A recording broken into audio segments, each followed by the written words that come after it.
office. My name is Jamila Sida Ali Sarajo, the ex-wife of Mohammed Tafida, son of former ambassador, former senator, former minister, Dr. Alhaji Tafida. I am pleading on to the president.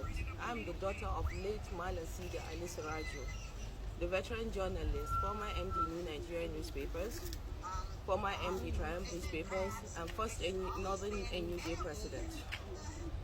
Dear Mr. President, I've been going through this for so long. These are my children, Siraj Mohammed Tafida, Zaid Mohammed Tafida, and Hawa Mohammed Tafida. A grave injustice has been happening to me and my children for so long. I am well, but indeed I had trauma due to domestic violence, threat to my life. They tried to cover up these cases. At this point, the legal system will reach a stage whereby it's now called abuse of court processes. We'd had evidence. Yes, they took our things. Don't worry, they'll bring it back. Don't worry. No woman would like to expose her children to this.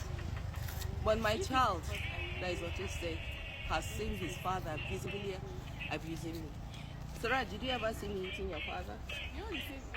What did you see? Say it loud.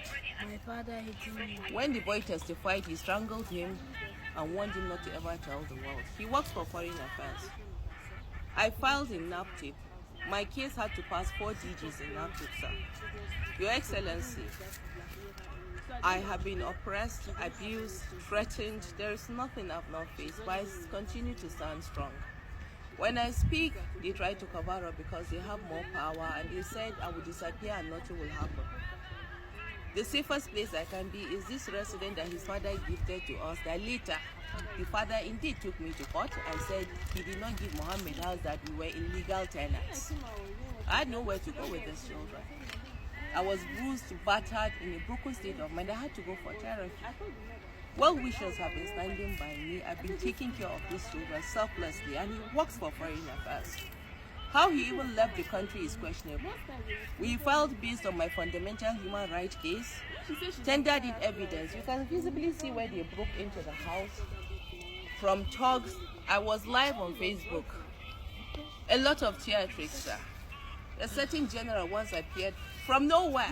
What happened to me is not something I can relate here, but I can prove what I'm saying because I've compiled a lot of evidence against them.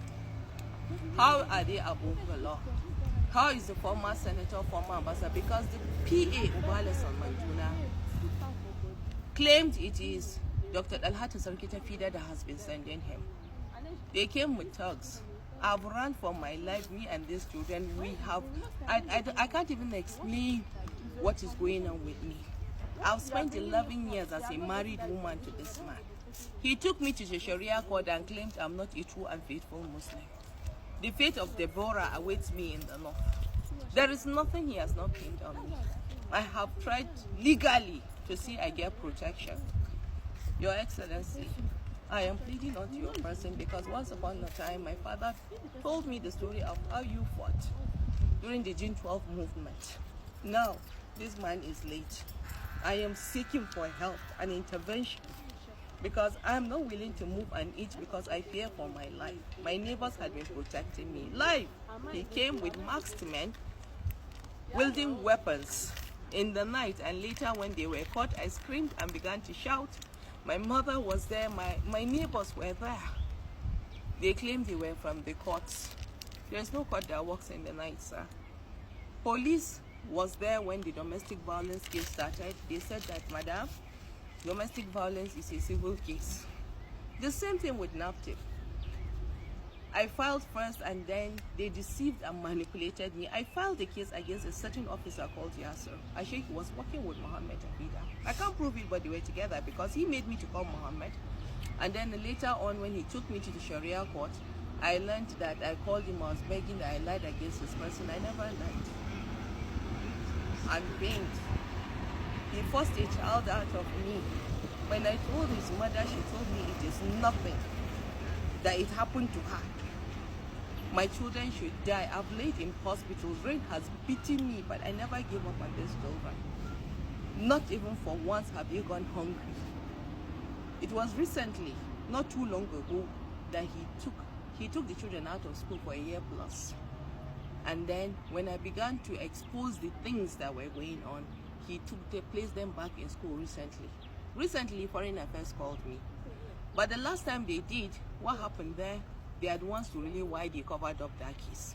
Now they called me and they want me to tender in document, and they apologize because there are some things were done that was not right. Is this in Nigeria you promised us? All of you know what it means to be persecuted. Is this the country that our children are going to be raised? We no longer feel safe anymore. Is Mohammed Tafida